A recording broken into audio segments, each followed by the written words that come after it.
Now, last Friday, the PBOC raising that RRR bank's reserve requirement ratio by 50 basis points, its seventh such increase since early 2010. And today, market players speculate that the central bank could be poised to raise interest rates as soon as the Chinese New Year or the Lunar New Year, which falls on February the 3rd. In the meantime, China is set to release a batch of key economic numbers, including its latest inflation figures this Thursday, January 20th, and along with that, GDP for fourth quarter. Let's get more from Cheng Lei.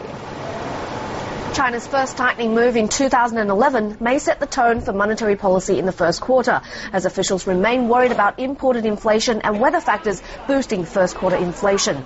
Even though December CPI is expected to have fallen from November's two-year high of 5.1%, that number will be out Thursday. Analysts also point out the RRR hike is in response to the traditional January lending binge by banks, and they're not ruling out a rate hike around Chinese New Year. Meanwhile, Chinese bankers tell local media they've received a variable reserve requirements formula from the central bank as a reminder of the punishment in store if they lend too much. But regulators have also left themselves room to loosen credit conditions if growth demands it, by not setting an exact loans quarter target for 2011. And it's all part of China's new flexible, targeted approach in managing credit. Meanwhile, letting the yuan rise further could be another way to curb inflation. We've got the yuan midpoint hitting successive highs in the past couple of days, leading up to President Hu Jintao's U.S. visit, and prominent economist Ba Shu-song at the cabinet think tank says yuan appreciation in 2011 will exceed last year's pace. Back to you. That was Cheng Lei reporting to us from Shanghai. And joining us now as our guest host for the full hour is Mario Singh, Director, Training and Education at FXPrimus.com. We just heard Cheng Lei taking us through some of the numbers and talking about this lending spree that apparently went on in the first week of January. Reports suggesting that Chinese banks lent out, $76 billion worth of renminbi, and 'tis the surprise rate hike. But if you actually take a look at some of the numbers, every 50 basis point rate hike by the PBOC mops up liquidity worth plus minus about $50 billion US dollars, about 300 billion renminbi. Is that enough, given how much China has in terms of Forex reserves, given the amount of deposits sitting on banks lending?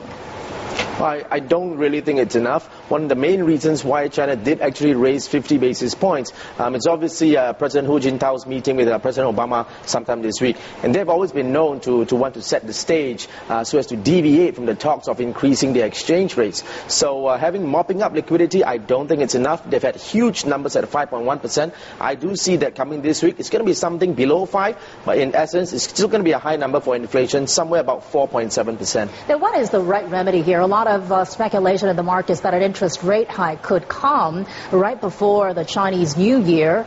But the renminbi, it's been moving, but, for Chinese standards, one might argue.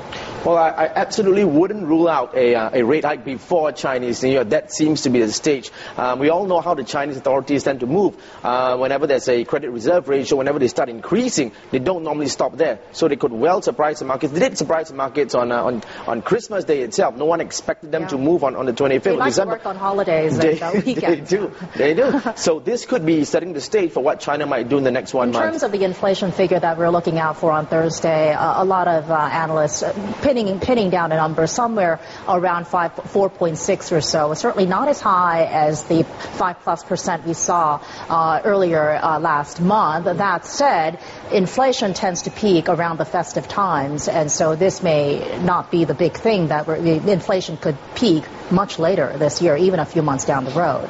I do agree with that, but with all the measures they've been taking up, they are really sapping up market sentiment now in the markets. So I do see that it would come in at probably about 4.7%. It will not be as high as the one that we saw in November when they reported 5.1%, which was literally the highest in 28 months. They have done a good job in terms of curbing market exuberance, but that's the way the Chinese move. I do see that definitely somewhere below 5.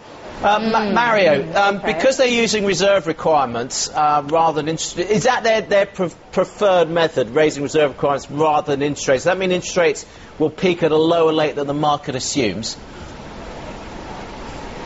Well, the reserve requirement is really, I wouldn't say it's something that's very significant. Obviously, what the whole world is looking at, all the traders are looking at, is definitely in terms of raising the exchange rate.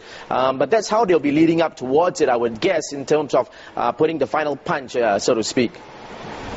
Okay, Mary, good to have you on board today. Stick around, plenty more to come from you.